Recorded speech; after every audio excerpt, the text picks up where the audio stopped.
Good evening, I'm Karen Clinton. With us tonight we have the 2000 Marin Women's Hall of Fame honoree in the area of health. Her name is Toni Busse. Welcome, Toni. It's great to have you with us this evening, and congratulations. Thank you. Let's go back in time a little bit. Who was Toni Busse growing up? Tell us about your life. Okay. I was born and raised on the peninsula, went to San Mateo High School, and while I was at San Mateo High School, I took an extracurriculum course called Social Problems.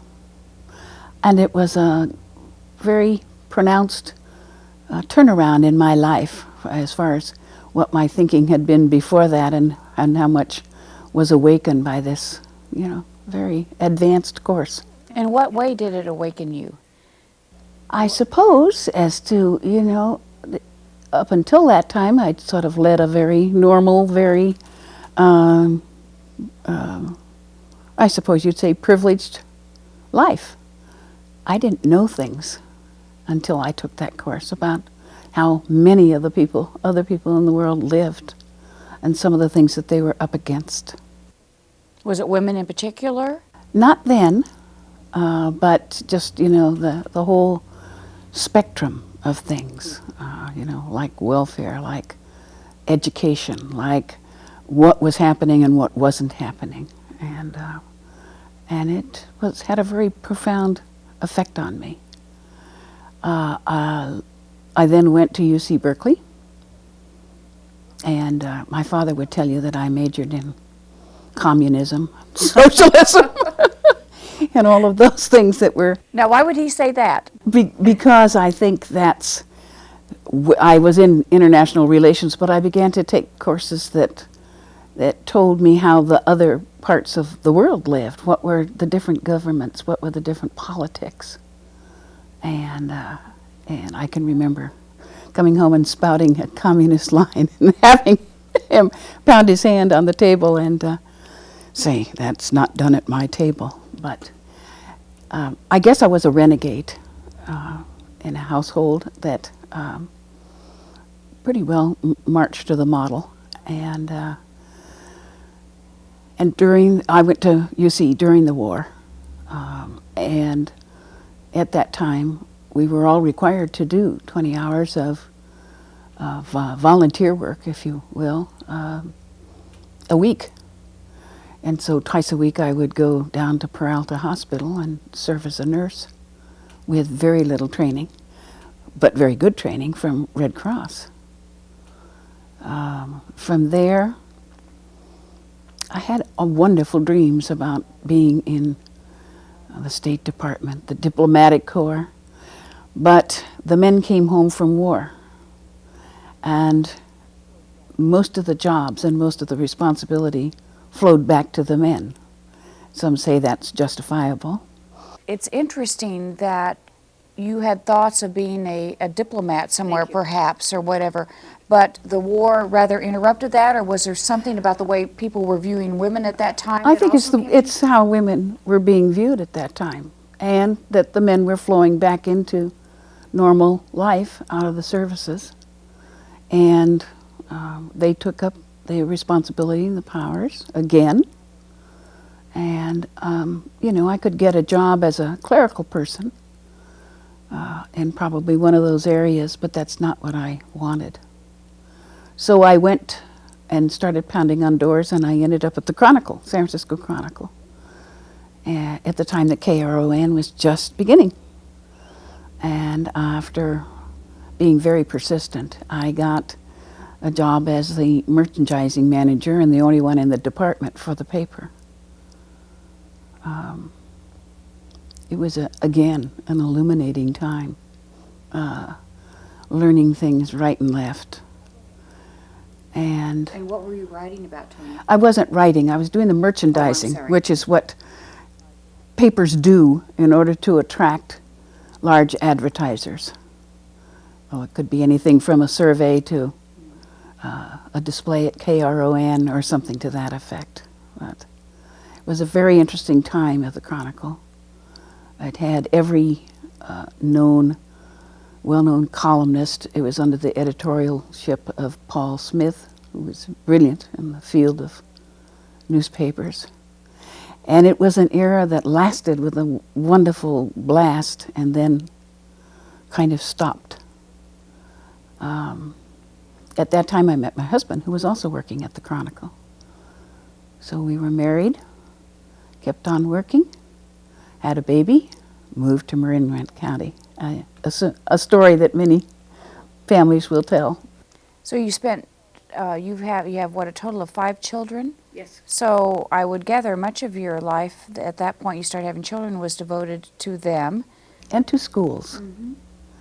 It was an important thing for me to help keep all the facets of the school, the teachers, the administration, the parents, and the students all kind of working cohesively together to produce the product that they wanted. It wasn't as factional as you find it now. It was always, and it was again a learning proposition for me because, you know, we started libraries, we raised money, we even, you know, put on our Levi's and went down and painted fences, and it was a sense of community that it taught me, plus the fact that it was small town San Anselmo, and but that sense of cohesiveness, of people working together for and with each other, that again was a big thing in my life, and always will be, I think. Was there any one person that really motivated you or helped you along, was a guiding force in your life in terms of the direction you took? Well, Doris Harnsberger, who served on the board here in San Anselmo for many years and was a very beloved person, and whose place I took on the board, was someone who taught me a lot about the diplomacy of working together, the give and take that it takes to work well together, and there were others. And later on, after the kids got to Drake and that sort of thing, when you sort of drop away from the early years of, you know, the K through 8, I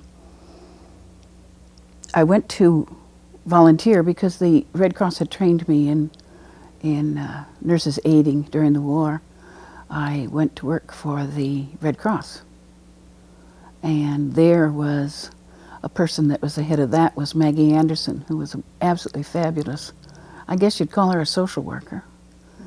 And she taught me a great deal, again, about how to handle people and to be listening with the third ear, third eye sort of thing, that when somebody said something, they possibly meant this. So you were using your diplomacy then, Yes, after all? yes, indeed. But in a very different manner than I had envisioned it. After that, I went to work for Community Mental Health and was hired on as a person to carry out a federal grant, which was utilizing not a new idea, because the idea had been tried by the Mental Health Association of America, and that was matching 2 people together, one a mental health client and one a volunteer. And what was the purpose of that? it was twofold. Many mental health clients suffer from loneliness, lack of being attached to anybody in the community, to have somebody to do things with. It was a very casual arrangement, not a very structured. But the people who came to be the volunteers were often people who had a sister, a mother. They were students on all of the Bay Area, because it provided a mechanism for students in psychology to get some practical experience with the clientele that they ultimately would be working with. What intrigued your interest in working with in the area of mental health? It was something I knew very little about. And I certainly didn't know the county setup. And it was I think a tremendous urge to learn something more myself. Were you affected by it within your family at all? No, Or friends? no. Oh, I'm sure we had friends and that sort of stuff. But it was, my job really was, rather than the psychological side of it, was community organization. So I was out in the community telling about the program and recruiting and bringing people in to participate. And that was my shtick, I think, at the time. Was Well, moving on from mental health, you've been, a large part of your passion has been working with women in the healthcare field and pregnant women. Tell us about that effort, Toni.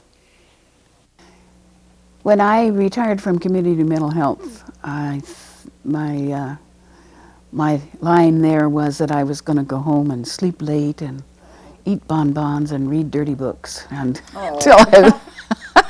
and that lasted about 2 weeks. And then I had a thing come in the mail that said across it, "This sounds like you, Toni," and it was the notification of a training class to begin in the county here for people who would be interested in forming a corps of women who would help women have their babies.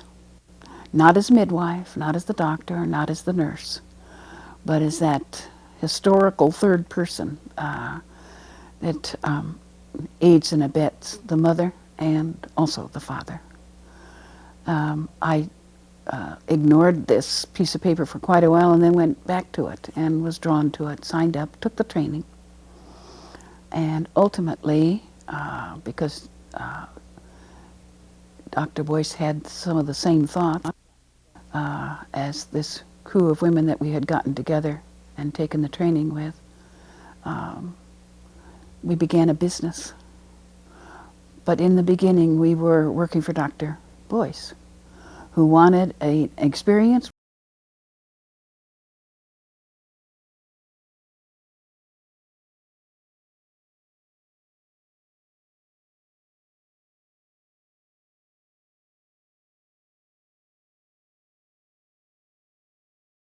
the summers I had worked at a local hospital in the same way.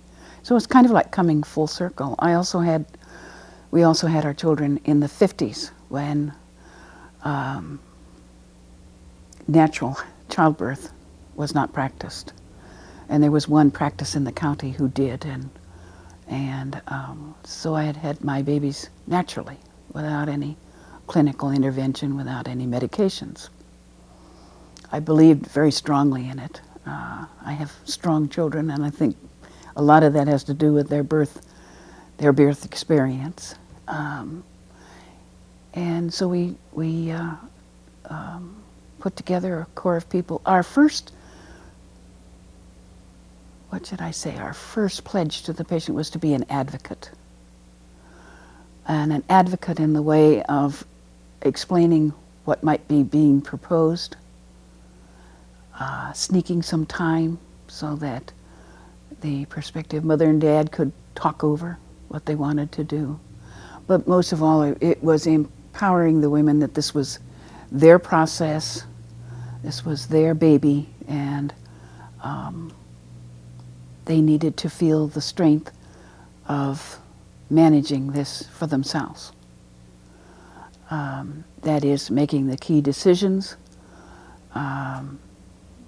given the pros and cons, and feeling as if they were supported in doing things in a natural way.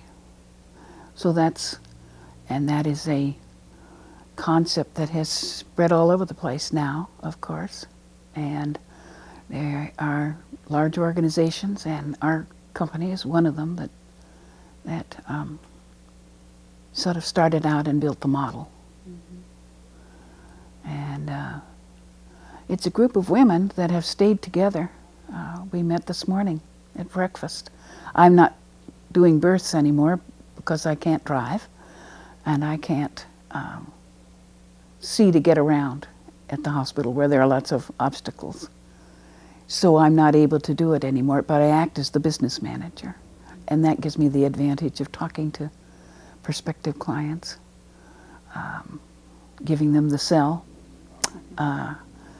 following them through, seeing how things end up. And I think that whole concept has sort of been the idea of empowering, if you will, patients, sick people, to realize that they have a lot more power than they think they do. And I think it's part of the healing process.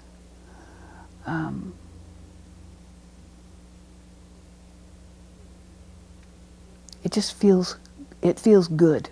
It feels good when patients ask questions instead of just plain acceptance of anything that comes along. But I think that pertains to all of medicine, but it certainly did pertain to the birthing process. We then afterwards follow the client after they're home, and we often don't see them again necessarily, but we act as a cohort. If they're having nursing problems or they've got the blues or anything like that. Again, women supporting women.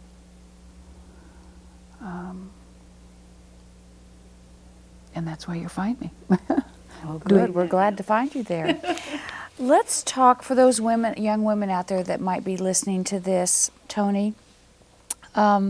You've talked about role models in your lives, women that have empowered you, helped kind of fire the passion in you, or shown you areas that genuinely interested you and you wanted to do something about.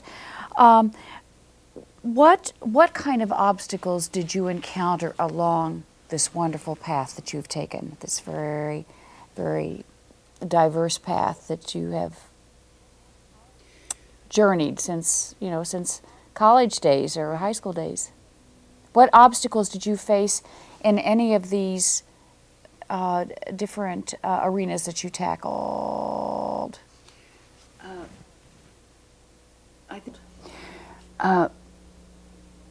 I think probably one of the earliest ones was that I was born an asthmatic, and at the age of, and as a result was kind of an inactive child who read a lot.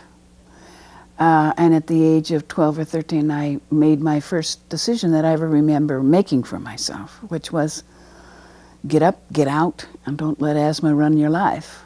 And I think that's what makes Sammy run in a lot of ways. That was certainly one obstacle. I was also told by my grade school principal that I was a very nice girl, but I'd never go anywhere. That may have been a spur. Well, you got by that one. Yeah, did. Always kind of being on the edge of things that wasn't the easiest way of leading one's life. I saw my older sister, and she did things differently than I did, and it was easier for her. It seemed as if I was always bucking up against something, and that was probably stirred the blood, pushed me forward.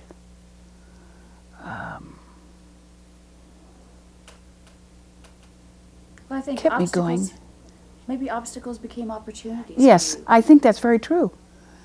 I think that's very true. Now that I can't drive or read or any of those things, I used to jump in my car and escape and still read and read and read. And those things are gone.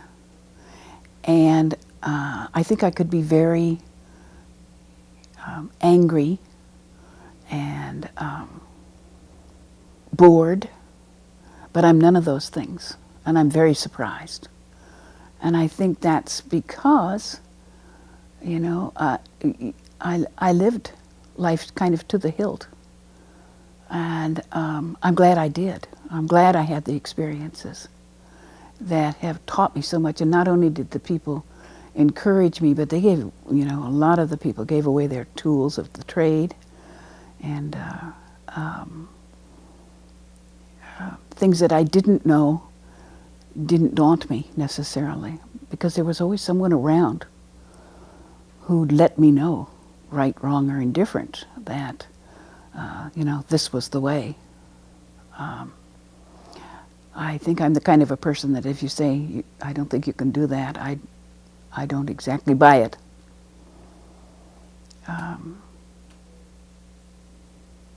But as I said, I'm very, my life in some way, you know, prepared me for this phase of my life at this particular point, which I'm sure to other people looks kind of barren, but it really isn't. It's very rich.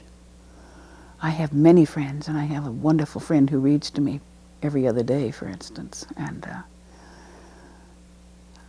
I think it's, you know, if I were to say what was the thing is, if you have a dream, just, you know, go after it. And realize that most of the obstacles are learning possibilities right along with being difficult to get through. And why did you do what you did? It's a king question, isn't it?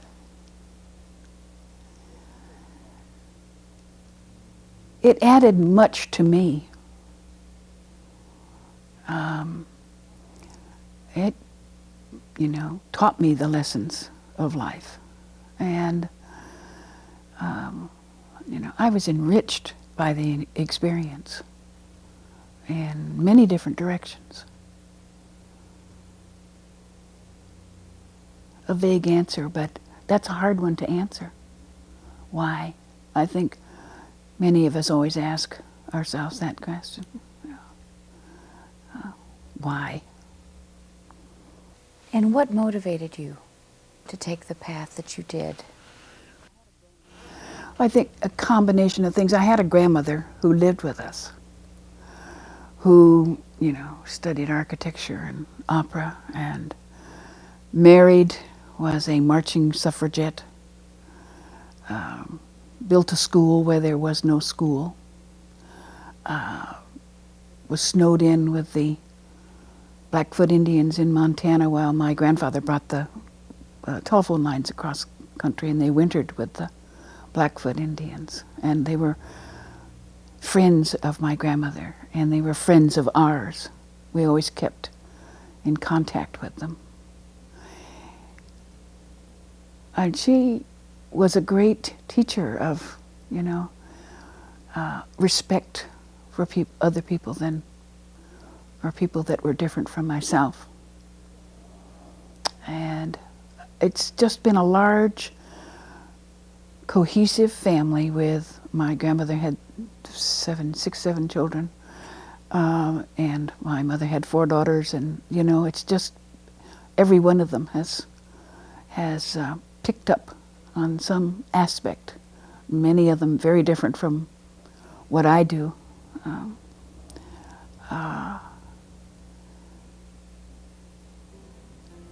I think it's a sense of responsibility to a community, to yourself, to others, to participate as much as possible.